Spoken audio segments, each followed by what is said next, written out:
Hi hello welcome to our channel. నేను మీ శ్రీ. ఈరోజు మనం చెప్పుకోబోయే కథ నిరీక్షణ పార్ట్ 9. కథలోకి వెళ్ళే ముందు వీడియోని లైక్ చేయండి. సాయంత్రం మోక్ష ఇంటికి బయలుదేరింది. అదితి గుమ్మం దగ్గర ఉండగానే ఇంద్ర ఏడుస్తున్నట్టు అనిపించింది. అడుగు లోపలికి పెట్టబోతూ ఆగిపోయింది. అమ్మా, నువ్వు వెళ్ళి రెస్ట్ తీసుకో, జరిగిపోయిన వాటిని మనం మార్చలేం కదా అంటూ తల్లిని ఓదార్చాడు మోక్ష్. మర్చిపోలేకపోతున్నాను నాన్న అంటూ బాధపడుతున్న తల్లిని ఆమె తలని తన హృదయానికి హత్తుకున్నాడు. వెళ్ళాలా వద్దు అంటూ సంశయంగానే ఇంట్లోకి అడుగుపెట్టింది అదితి. నాన్న, ఇక నేను వెళ్ళొస్తాను, జాగ్రత్త అంటూ దూరం జరిగింది ఇందిర. తను బాధపడితే కొడుకు బాధపడుతున్నాడని ఆమె చూడలేకపోయింది. సరే అమ్మా అని చెప్పి వెనక్కి తిరిగి చూడకుండా అతను గదిలోకి వెళ్ళిపోయాడు. అక్కడి నుంచి కళ్ళు తుడుచుకుంటూ తలుపు దగ్గరికి వచ్చింది ఇందిర. ఆమెకి అదితి కనిపించింది. హాయ్ అదితి, ఎలా ఉన్నావు అంటూ ప్రేమగా అదితి చెంప మీద చేయి వేసి అడిగింది ఇందిర. బాగున్నానంటీ అని చిన్నగా నవ్వింది. ఏమైందని ఇందిరని అడిగే చనువు లేక వాళ్ళు మాట్లాడుకున్న విషయం గురించి రెట్టించలేకపోయింది అదితి. సారీ నాన్న, నువ్వు వచ్చినప్పుడు నేను ఎక్కడికో అక్కడికి వెళ్తూ ఉంటాను. ఇవాళ కూడా ముఖ్యమైన వాళ్ళది ఫంక్షన్ ఉంది, వెళ్ళక తప్పట్లేదు అని చెప్పింది ఇందిర. పర్వాలేదంటీ, మీరు హాయిగా వెళ్ళిరండి అని చిరునవ్వుతో చెప్పింది అదితి. మోక్ష్ లోపలున్నాడు, వెళ్ళు అని చెప్పి వెళ్ళిపోయింది ఇందిర. మోక్ష్ కోసం హాల్ అంతా కళ్ళతోనే వెతికింది. కనిపించలేదు. అతను గదిలోకి వెళ్ళిపోయాడేమోనని అతని గది వైపుకి నడిచింది. ఆమెకు అంతకుముందు తెలిసి ఉండడంతో తలుపు కొట్టింది అదితి. రెస్పాండ్ లేదు అతని నుంచి. తలుపు నెట్టింది. అవి తెరుచుకున్నాయి. బెడ్కి ఆనుకొని కింద కూర్చొని డ్రింక్ చేస్తూ కనిపించాడు మోక్ష్. నమ్మలేకపోయింది అదితి. అతన్ని పరీక్షగా గమనించగా బాగా దిగులుగా కనిపించాడు. మోక్ష్ అంటూ అతని దగ్గరికి వెళ్ళింది. అతని ముందు మోకాళ్ళ మీద కూర్చుంది ఆమె. తలెత్తి చూశాడు. ధైర్యంగా ఉన్నాయి అతని చూపులు. ఏమైంది, ఎందుకిలా చేస్తున్నావు నువ్వు, ఎందుకిలా తాగుతున్నావు అంటూ అతని చేతిలో బాటిల్ లాక్కుంటుంటే ఇవ్వలేదు అతను. అది ప్లీజ్ వెళ్ళిపో అన్నాడు మెల్లిగా. నువ్వే కదా రమ్మని చెప్పావు అని అడిగింది ఆమె. ఇప్పుడు నీతో మాట్లాడలేను, అనవసరంగా బాధపడతావు, ప్లీజ్ వెళ్ళిపో అని ముఖం తిప్పుకున్నాడు పక్కకి. అతని పక్కన కూర్చుని అతని చేతిని తన చేతుల్లోకి తీసుకుని నిమురుతూ ఏమైంది అంటూ నెమ్మదిగా అడిగింది ఆమె. అలాగే మౌనంగా ఎడో చూస్తూ ఉండిపోయాడు మోక్ష్. తన భుజం మీద అతని తలని వాల్చుకుంది అదితి.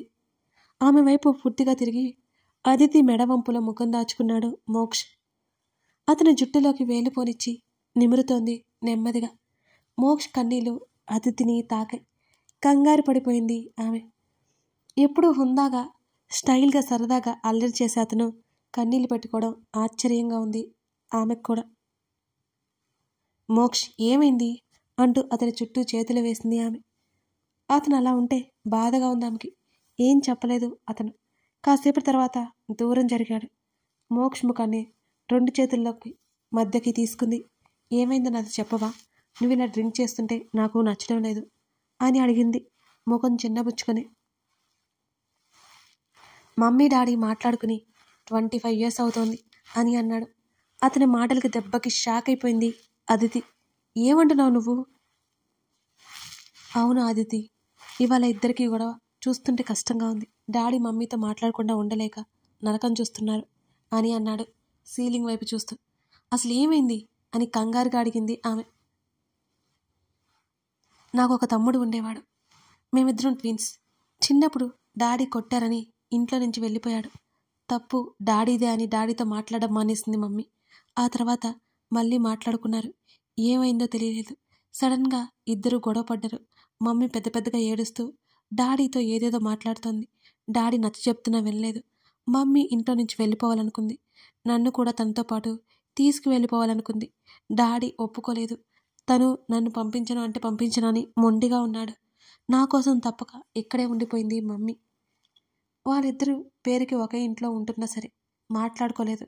డాడీ ఎంత ప్రయత్నం చేసినా మమ్మీ మాట్లాడలేదు. వాళ్ళిద్దరూ కేవలం నా కోసమే కలిసి ఉంటున్నారు. చిన్నప్పటి నుంచి మమ్మీ డాడీతో కలిసి ఉంటున్నాను, కానీ వాళ్ళిద్దరి ప్రేమ పొందాను. కానీ సంతోషంగా మాత్రం ఉండలేకపోయాను అదితి. ఈరోజు కూడా తమ్ముని తలుచుకుని మమ్మీ ఏడుస్తుంది అని చెప్తూ కళ్ళ వెంట నీళ్లు పెట్టుకున్నాడు మోక్ష్. అతని బాధ చూసి విలవెల్లాడిపోయింది అదితి. వెంటనే అతని తలని తన హృదయానికి హత్తుకుంది ఆమె. తన తల్లిదండ్రులు తను పట్టించుకోకుండా పూర్తిగా విడిపోయారు. కానీ ఆమె తల్లిదండ్రులు అతని కోసం కలిసే ఉంటున్నారు. విరక్తిగా అనిపించింది ఆమెకి. పెళ్లి బంధం మీద ఇంకా ఇంకా విరక్తి పుట్టింది ఆమెలో. మోక్ష్ అలా తల్లడిల్లిపోతుంటే ఆమె చూడలేకపోతోంది. మోక్ష్ ఇటు చూడు. అతని ముఖాన్ని తన చేతుల్లోకి తీసుకుంది అదితి. కళ్ళు తుడుచుకుని ఆమె వైపు చూశాడు మోక్ష్. బాధపడకు, కారణం ఏమిటో తెలుసుకొని మమ్మీ డాడీని కలుపుదాం. అసలు మీ తమ్ముడు ఎందుకు వెళ్ళిపోయాడు అని అడిగింది ఆమె. నాకు వాడు డాడీ సిగరెట్ ప్యాకెట్ తీసుకుని నోట్లో పెట్టుకోవడం డాడీ చూశారు. చిన్నప్పటి నుంచి అల్లరి పనులు ఎక్కువ చేసేవాడు వాడు. డాడీ వాడిని కోపగించుకునేవాడు. అలా కోపంలో కొట్టారు. డాడీ మాతో ఎప్పుడు అలా కోపంతో ఏది చెప్పరు. కానీ అప్పుడు ఎందుకో డాడీ అసహనంగా ఉండేవారు. ఆయన కోపం తమ్ముడి మీద చూపించడం వల్ల వాడు భయపడి ఇంట్లో నుంచి వెళ్ళిపోయాడు. మమ్మీ డాడీతో గొడవపడి వాడిని తీసుకురమ్మని డాడీని అడిగి ఏడుస్తూ ఉండేది.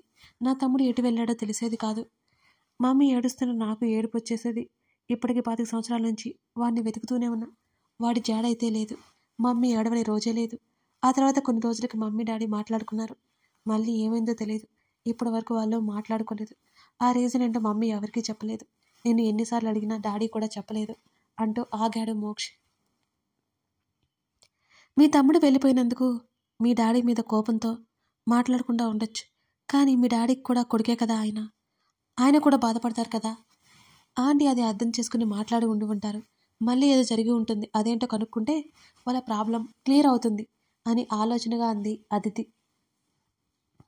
అదేంటో ఇద్దరూ చెప్పట్లేదుగా. మా తాతయ్య వాళ్ళు అడిగినా చెప్పలేదు. ఈ సమాజం కోసం నా కోసం ఇద్దరు కలిసి ఉంటున్నారు. కానీ వాళ్ళిద్దరి మధ్య ఎటువంటి అఫెక్షన్ లేదు. మా మమ్మీ నా కోసమే బ్రతుకుతోంది అని ఉద్వేగంగా చెప్పుకుపోతున్నాడు మోక్ష్. సరే, మనం తెలుసుకొని వాళ్ళ సమస్య పరిష్కరిద్దాం. నువ్వు ఇలా అయిపోతే ఎలా చెప్పు? నాకైతే చాలా భయమేసింది తెలుసా అంటూ అతని చుట్టూ చేతులు వేసింది అదితి. ఆమె హృదయంలో ముఖం దాచుకుని ఆమె ఎదచెప్పుడు వింటూ ఉండిపోయాడు అతను. అప్రయత్నంగా మోక్ష్ నుదుటిన ముద్ద పెట్టుకుంది అదితి. ఆశ్చర్యంగా ఆమెనే చూశాడతను. నువ్వు ఇంటికి పిలిచావు, నేను లంచ్ కూడా చేయలేదు తెలుసా. నాకు ఆకలేస్తుంది.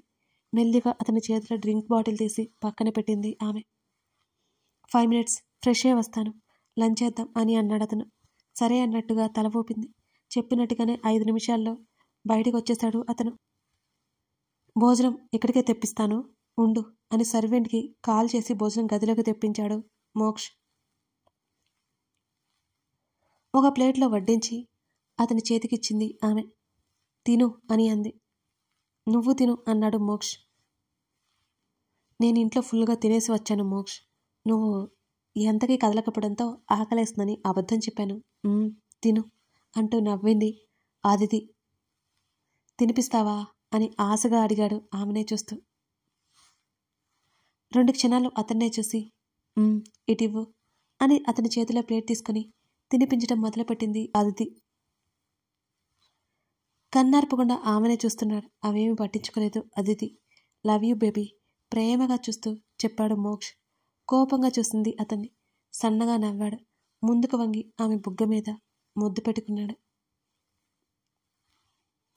పెడుతున్న చేత్తోనే అతని చెంప మీద కొట్టింది. చెంప మీద చేయి పెట్టుకుని నవ్వాడతను. ఇలా చేస్తే ఇంకోసారి నేను అసలు కలవను అని గట్టిగా చెప్పింది అదితి. ఒక ముద్దే వచ్చు కదా, ధన్యనైపోతాను అని గారాలు పోయాడు మోక్ష్. నోరు మూసుకుని భోజనం చేయి. నోట్లో కుక్కింది అతనికి మాట్లాడే అవకాశం ఇవ్వకుండా. నువ్వు సాత్వికం అనుకున్నాను కాదు. గుర్రుగా చూశాడు ఆమెని. వస్తున్న నవ్వుని ఆపుకుని నేను చెప్పినట్టు వింటే ఇక్కడే ఉంటాను, లేకపోతే ఇప్పుడే వెళ్ళిపోతాను అని బెదిరించింది ఆమె. నోరు మూసుకుని కూర్చోవాలి అంతే కదా. కూర్చుంటానులే అని ముఖం తిప్పుకున్నాడు. నవ్వుకుండే హ్యాండ్ వాష్ చేసుకుని వచ్చింది అదితి. ఆమెని బాగా గమనించాడు. స్లీవ్లెస్ లాంగ్ ఫ్రాక్ వేసుకుని భలే ముద్దుగా ఉంది. చంపేస్తుంది ఈ రాక్షసి. ముట్టుకుంటే అరిగిపోతుందన్నట్టు టచ్ కూడా చేయనివ్వదు. అని లోపలే గొనిగాడు. ఆమె అతని కోసం వచ్చిందన్న సంతోషంలో అతనున్నాడు. సరే రమ్మన్నావు కదా, ఎందుకో చెప్పు అంటూ బెడ్కి మరో చివర కూర్చుంది అదితి. అదితి ఊపిరాడట్లేదు అన్నాడు మోక్ష్ అయోమయంగా చూస్తూ. ఏం మాట్లాడుతున్నావో నీకైనా అర్థమవుతుందా అంటూ బెడ్ మీద నుండి దిగి విండో వైపు నడిచింది ఆమె. ఏదైతే అది అయింది అనుకుంటూ ఆమెను వెనక నుంచి హత్తుకున్నాడు. కళ్ళు పెద్దవి చేసి చూసింది అదితి. ఆమె భుజం మీద పెదవులు నిలిపాడు మోక్ష్. గుండె వేగం పెరుగుతుంటే గట్టిగా కళ్ళు మూసేసుకుంది అదితి. వెంటనే ఆమెని తన వైపుకు తిప్పుకున్నాడు. అతని చేతులు ఇంకా ఆమె నడుం మీద నాట్యం చేస్తుండేసరికి గట్టిగా కళ్ళు మూసుకుంది ఆమె. లవ్ యూ బేబీ అని మళ్ళీ చెప్పగా కళ్ళెత్తి చూసింది అతన్ని. ఇంకొక క్షణం కూడా ఆలస్యం చేయకుండా ఆమె పెదవులని ముద్దాడాడు మోక్ష్. అదితి వెనక్కి నెడుతున్న ఆ క్షణం వదలలేకపోయాడు మోక్ష్.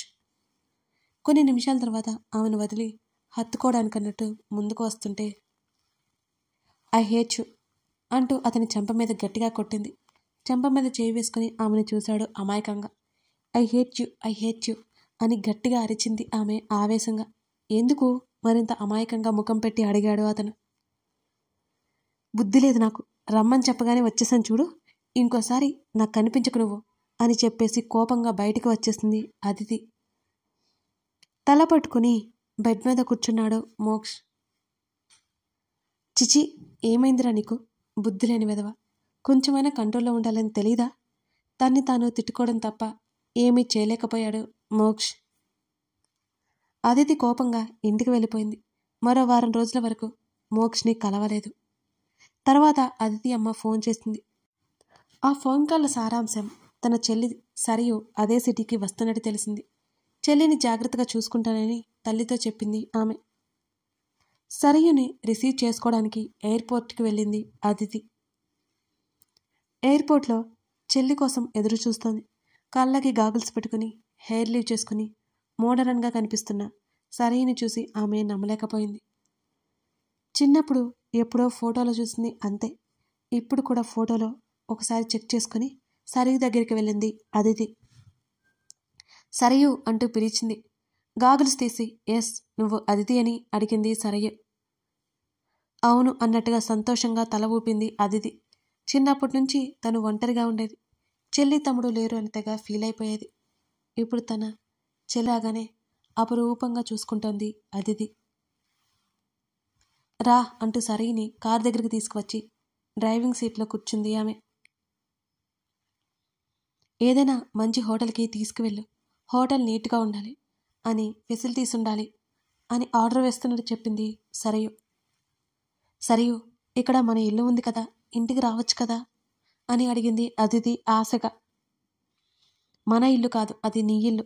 నేను రాలేనులే కానీ నాకు మంచి హోటల్ చూపించు. అంతేకాకుండా నువ్వు పదే పదే నన్ను కలవడానికి రావక్కర్లేదు అని అంటున్నా సరియు మాటలకి అదితి ముఖం వాడిపోయింది. మౌనంగా డ్రైవ్ చేస్తోంది ఆమె. ఇక్కడ ఒకసారి కారు ఆపు అని అడిగింది సరియు. అయోమయంగా చూస్తూ కారు ఆపింది అదితి. షాపింగ్ మాల్లోకి వెళ్ళింది సరియు. తనకి కావలసినవి తీసుకుని కారు దగ్గరికి నడిచింది. సరియు ఇంకా రాకపోవడంతో అప్పగింది అదితి. అక్కడ మోక్ష్ కూడా ఉన్నాడు. అదితి అప్పటికే అతన్ని అవాయిడ్ చేస్తూ ఉండడంతో బైక్ స్టాండ్ వేసి మరీ పరిగెత్తుకుంటూ ఆమె దగ్గరికి వచ్చాడు మోక్ష్. వాళ్ళని చూసి దూరంగా ఆగిపోయింది సరియు. మోక్ష్ ఇటువైపుకు తిరిగి ఉండడంతో అతడు సరిగ్గా కనిపించడం లేదు ఆమెకి. అదితి ముఖం కోపంగా మారిపోవడం గమనించింది సరియు. అదితి అంటూ ఆమె చేయి పట్టుకుంటే విదిలించుకుంది ఆమె. సారీ బేబీ, ఆ రోజు కంట్రోల్లో ఉండలేకపోయాను. I'm really sorry. Please avoid చేయకు నన్ను.